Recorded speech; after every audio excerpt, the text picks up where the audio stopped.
এই দেশের আলেমেরা একজন আরেকজনের বিরুদ্ধে লাগার কারণে আজকে সমস্ত ইসলাম বিদ্বেষী শক্তি এক হয়ে গেছে। শয়তান এখন আর কোনো কাজ করা লাগে না, কারণ এক হুজুর আরেকজন হুজুরের চরিত্র নিয়ে যেভাবে ঘাটাঘাটি করতেছে, শয়তান বলতেছে আল্লাহ তুমি কেন আমাকে শয়তান করে দুনিয়াতে পাঠাইলা? এর মতো শয়তান থাকতে আল্লাহ আমি শয়তানের তো প্রয়োজন হতো না। বলেন ঠিক কিনা? তা'মুরুনা বিল মারুফ ওয়া তানহাউনা আনিল মুনকার। আপনি যদি ভালো কাজের আদেশ দেন কোনো শত্রু থাকবে না, কিন্তু যখন খারাপ কাজ থেকে যখন বিরত রাখবেন তখন শত্রুর অভাব হবে না। বলেন ঠিক কিনা? আপনি যখন ভালো কাজ করবেন, আপনারা একজন ব্যক্তির নাম শুনেছেন, এখন একবারে সোশ্যাল মিডিয়ার ভিতরে সবচেয়ে ভাইরাল ব্যক্তি হচ্ছে আল্লামা মওদুদী রাহিমাহুল্লাহ। দীর্ঘদিন পর্যন্ত আল্লাহর দ্বীনের দাওয়াত দিয়েছেন মানুষকে আল্লাহর দ্বীনের দিকে দাওয়াত দিয়েছেন, সকাল সন্ধ্যায় দাওয়াত দিয়েছেন। দাওয়াতি কাজ করতে গিয়ে বাধার সম্মুখীন হয়েছেন, লোকেরা সমালোচনা করত, কমেন্টস করত।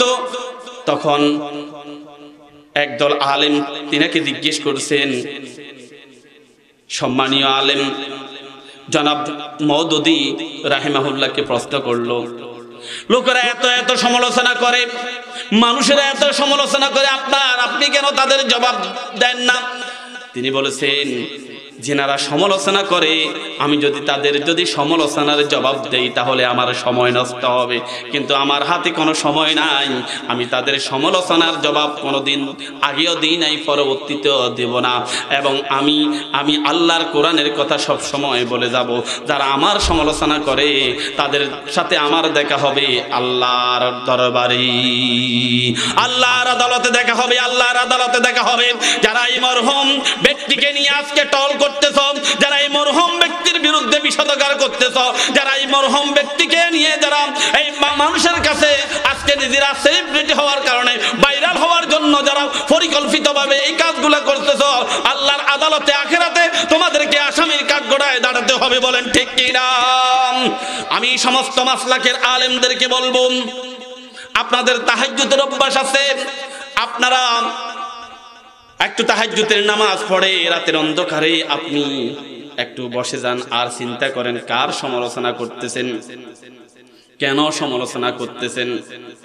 আপনি যদি নিজে চিন্তা করেন এই ব্যক্তিটা তো জীবনে কোনো মানুষের ক্ষতি করে নাই, এই ব্যক্তির কারণে লক্ষ লক্ষ কোটি মানুষ আজকে ইকামতে দ্বীনের পক্ষে তারা চলে এসেছে, যারা নিজেদের জীবনের চাইতে আল্লাহকে বেশি ভালোবেসে, নিজের জীবনের চাইতে মহান আল্লাহ রাব্বুল আলামিনকে ভালোবেসে, জীবনে সকল লোভ লালসা সব কিছু ত্যাগ করে ফাঁসির রশিটাকে গলায় দিয়ে যারা আল্লাহর কাছে পৌঁছিয়ে গেছে, এমন লোক একমাত্র মাওলানা মওদুদী রাহিমাহুল্লাহ সৃষ্টি করতে পেরেছে। বলেন ঠিক কিনা? আপনার ওনার ভালো কাজ যেগুলো আছে এগুলার প্রতি দেখেন, কেন আপনারা মাছির মতো হলেন? কেন আপনারা মৌমাছির মতো হতে পারলেন না? মৌমাছিরা তো সব সময় ভালো জায়গায় বসে, আর মাছির স্বভাব হচ্ছে সব সময় সে খুঁজে খুঁজে মানুষের দোষগুলা দেখে। একজন মানুষের সমস্ত শরীরটা ভালো থাকে, আর মাছির স্বভাব হচ্ছে সমস্ত শরীর দেখে না, যেখানে ক্ষতস্থান আছে তাকে সে সিলেক্ট করে, সেখান থেকে রক্ত খায়। বলেন ঠিক কিনা? আপনারা কি মাছির মতো হলেন? একজন মানুষ সারাটা জীবন আল্লাহর কোরআনের জন্য নিজের জীবনটাকে উৎসর্গ করে দিলেন। এই কাদিয়ানীদের বিরুদ্ধে সর্বপ্রথম যিনি জিহাদ ঘোষণা করলেন, কাদিয়ানীদের বিরুদ্ধে কিতাব লিখলেন, বই লিখলেন, জিহাদ ঘোষণা করলেন, যার কারণে ফাঁসি পর্যন্ত তার বিরুদ্ধে ফাঁসির রায় পর্যন্ত হয়ে গেল। যিনি শিরকের বিরুদ্ধে, যিনি কুফরের বিরুদ্ধে এককভাবে যিনি লড়ে গেলেন, সাহাবায়ে কেরাম রিদওয়ানুল্লাহ আজমাইনকে সম্মান জানাতে গিয়ে সাহাবীদের নামের উপর যিনি বই পর্যন্ত লিখেছেন, এরকম একজন ব্যক্তিকে আজকে সারা পৃথিবীর ভিতরে, বাংলাদেশের ভিতরে যারা একবারে প্রশ্নবিদ্ধ করতে চাচ্ছেন, মনে রাখবেন এই মাজলুম একদিন মাজলুমের কাছে আপনাকে জবাবদিহি করতে হবে কি না?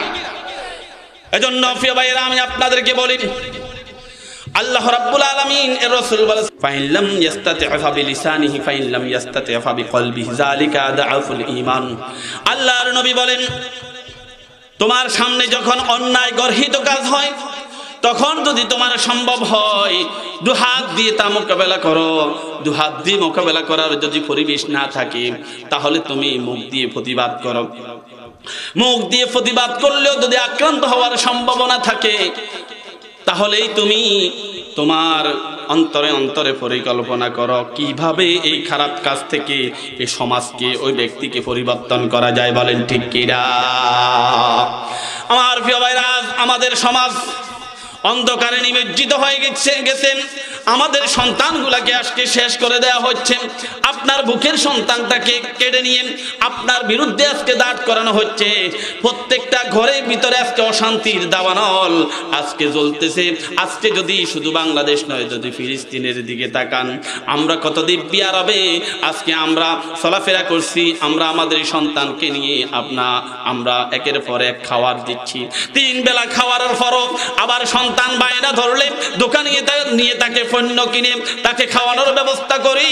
কিন্তু আজকে যদি ফিলিস্তিনের দিকে যদি আপনি তাকান, আহারে সামনে রমজান আসতেছে, ওই আমার ফিলিস্তিনের ভাইরা, আমার ফিলিস্তিনের বোনেরা, তারা উপবাসের উপর উপবাস থাকতেছে।